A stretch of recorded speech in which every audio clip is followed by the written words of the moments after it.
महाभारत हिंदुओं का ही नहीं, समस्त मानव जाति का ग्रंथ है।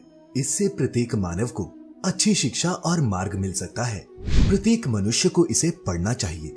महाभारत में जीवन से जुड़ा ऐसा कोई भी विषय नहीं है जिसका वर्णन ना किया गया हो और जिसमें जीवन का कोई समाधान ना हो। इस ग्रंथ में देश, धर्म, न्याय, राजनीति, समाज, योग, युद्ध, परिवार, ज्ञान, विज्ञान, आध्यात्म और तकनीकी आदि समस्त विषयों का वर्णन मिलता है।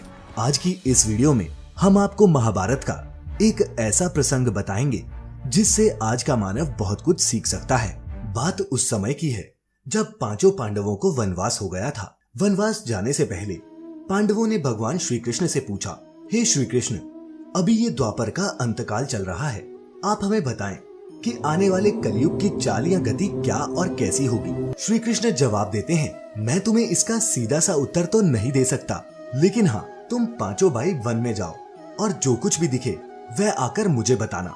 मैं तुम्हें उसका कलयुग में प्रभाव बताऊंगा। इसके बाद पांचों भाई वन में चले गए। वन में उन्होंने जो देखा उसको देखकर वह आश्चर्यचकित रह गए। आखिर उन्होंने वन में क्या देखा और श्री कृष्ण ने क्या जवाब दिए, जानने के लिए इस वीडियो को अंत तक जरूर देखें।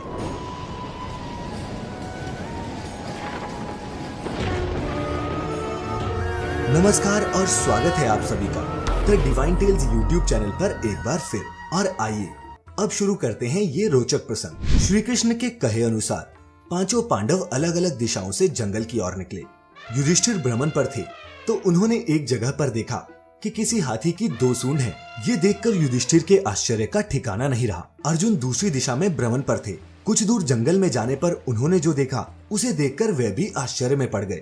उन्होंने देखा कि कोई पक्षी है जिसके पंखों पर वेद की रचनाएं लिखी हुई हैं, पर वह पक्षी मुर्दे का मांस खा रहा है। अर्जुन कुछ समझ नहीं पाए। दोनों भाइयों की तरह भीम भी भ्रमण पर थे।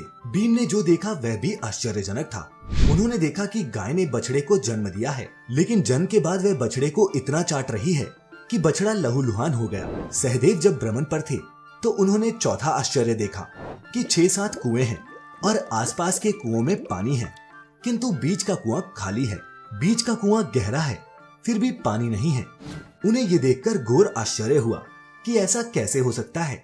नकुल भी भ्रमण पर थे और उन्होंने भी एक आश्चर्यजनक घटना देखी। नकुल ने देखा कि एक पहाड़ के ऊपर से एक बड़ी सी शिला लुढ़कती हुई नीचे आ रही है। कितने ही वृक्षों से टकराकर उनको नीचे गिराते हुए वो आगे बढ़ जाती है। विशालकाय वृक्ष भी उसे रोक न सके। इसके अलावा वह शिला कितनी ही अन्य शिलाओं के साथ टकराई, पर फिर भी वह नहीं रुकी। अंत में एक अत्यंत छोटे पौधे का स्पर्श होते ही वह स्थिर हो गई। इसके बाद पांचों भाई एकत्रित हुए और शाम को भगवान कृष्ण को अपने अनुभव सुनाए। सबसे पहले युधिष्ठिर ने कहा, मैंने तो पहली बार 2 सूंड वाला हाथी देखा। ये मेरे लिए तो बहुत ही आश्चर्यजनक था। इसके जवाब में श्री कृष्ण कहते हैं, कलयुग में ऐसे लोगों का राज्य होगा जो दोनों ओर से शोषण करेंगे, बोलेंगे कुछ और करेंगे कुछ और ही।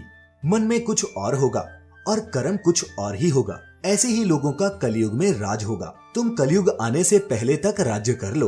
युधिष्ठिर के बाद अर्जुन ने कहा कि मैंने जो देखा है वह तो इससे भी कहीं ज्यादा आश्चर्यजनक था। मैंने देखा कि एक पक्षी के पंखों पर वेद की ऋचाएं लिखी हुई हैं, पर वह पक्षी मुर्दे का मांस खा रहा है। तब श्री कृष्ण कहते हैं, इसी प्रकार कलयुग में ऐसे लोग रहेंगे जो बड़े ज्ञानी और ध्यानी कहलाएंगे।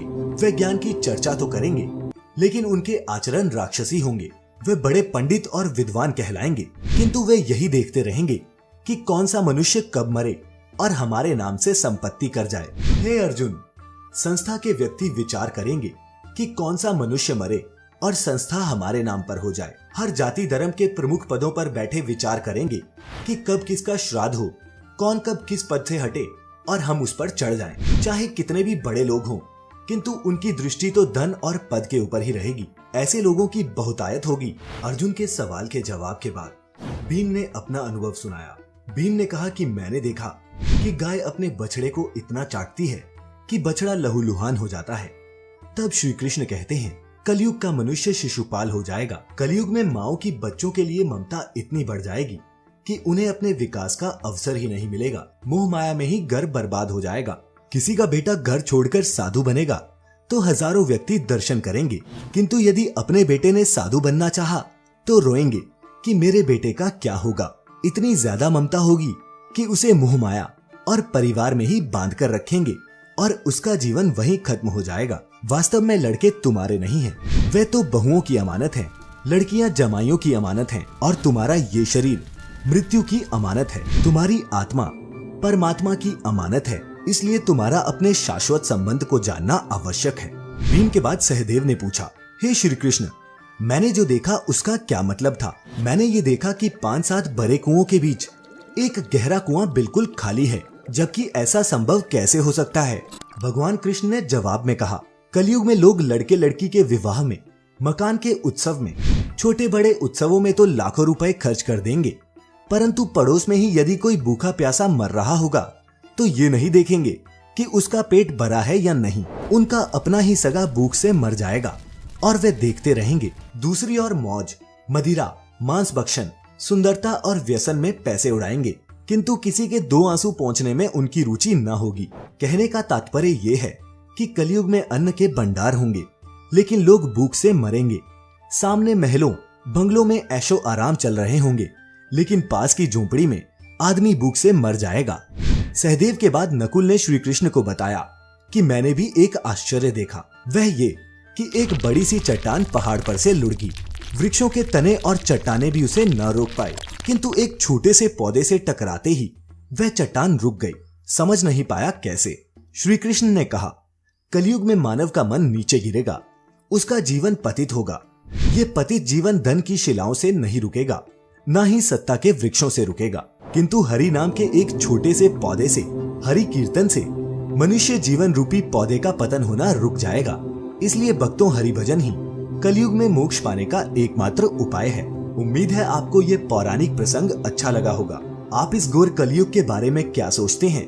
नीचे कमेंट्स में हमें जरूर बताएं।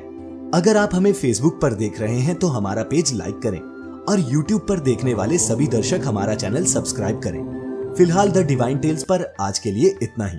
फिर मुलाकात होगी एक नई आध्यात्मिक कथा के साथ। तब तक के लिए आपका बहुत बहुत शुक्रिया।